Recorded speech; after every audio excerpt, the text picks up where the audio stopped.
నమస్కారం గురుగారు. Sairam. Sai వాస్తులో tea points అంటే ఏంటి? టీ పాయింట్స్ అన్నీ బ్యాడేనా అని మనకు ఒక వ్యూయర్ అడిగారు. అంటే టీ పాయింట్ అంటే వాళ్ళ ఉద్దేశము ఒక ఇంటికి కానీ స్థలానికి కానీ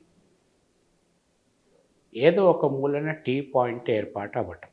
ఓకే. అంటే రోడ్లు, ఒక ఇంటికి తూర్పున ఒక రోడ్ ఉంటుంది, దక్షిణంలో ఒక రోడ్ వచ్చి ఆ రోడ్డు కలుస్తుంది. ఓకే. తూర్పులో ఉన్న రోడ్ కంటిన్యూ అయిపోతుంది, దక్షిణంలో ఉన్న రోడ్ ఆ రోడ్డుకు టచ్ అయ్యి అక్కడ ఆగిపోతుంది. ఓకే.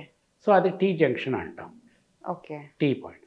మనకి కూకట్పల్లి దగ్గర వై జంక్షన్ ఉంది. వై షేప్లో రెండు రోడ్లు వచ్చి కలిసి వెళ్ళిపోతూ ఉంటాయి. కరెక్ట్.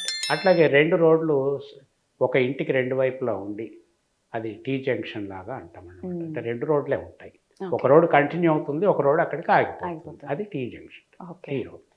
అంటే ఇది అన్ని వేళలా మంచిది, అన్ని వేళలా చెడ్డది అని చెప్పలేము. ఈ టీ జంక్షన్ వాళ్ళకి ఇంటికి ఎటుపక్కన ఏర్పడింది అన్న దాన్ని బట్టి విషయం ఉంటుంది. ఆ టీ జంక్షన్స్లో రోడ్స్ ఏ విధంగా ఉన్నాయి దాన్ని బట్టి ఫలితాలు మారిపోతూ ఉంటాయి. ఓకే.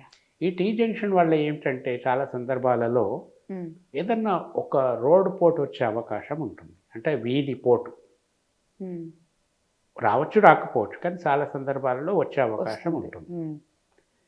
ఆ వీధి పోటు ఎటు నుంచి తగులుతుంది అన్న దాన్ని బట్టి ఆ టీ షేప్ మంచిదా కాదా అనేది నిర్ణయింపబడుతుంది. కొంతమందికి ఈ టీ షేప్ రోడ్లు ఉన్న దగ్గర కొంతమందికి బాగుంటుంది, కొంతమందికి బాగుండదు.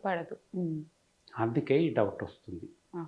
కొంతమంది బాగుంది బాగుంది అంటారు, కొంతమంది అసలు వచ్చినప్పటి నుంచి బాగాలేదు అంటారు. ఈ మిక్స్డ్ టాక్. అయితే వాళ్ళకి వీళ్ళకి రోడ్లు ఒకలాగా ఉండవు. ఒక విధంగా ఉంటే బాగుంటుంది, ఒక విధంగా ఉంటే బాగుంటుంది. ఆ వీధిపోటు దక్షిణాగ్నేయం నుంచి కానీ, తూర్పు ఈశాన్యం నుంచి కానీ, పశ్చిమ వాయువ్యం నుంచి కానీ తగిలే విధంగా టీ రోడ్లు ఉంటే వాళ్ళకి బాగుంటుంది. ఓకే.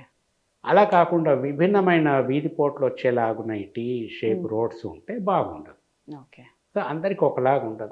షేప్ బట్టి, జాతకం బట్టి కూడా మళ్ళీ మారుతుంది కదా. జాతకం is different, okay. Vastu is different. Okay. మళ్ళీ వీటి రెండింటికి ఇంటర్లింక్ కూడా ఉంటుంది. ఇది వేరే సబ్జెక్ట్, అది వేరే సబ్జెక్ట్. ఓకే. థ్యాంక్ యూ గురువు గారు.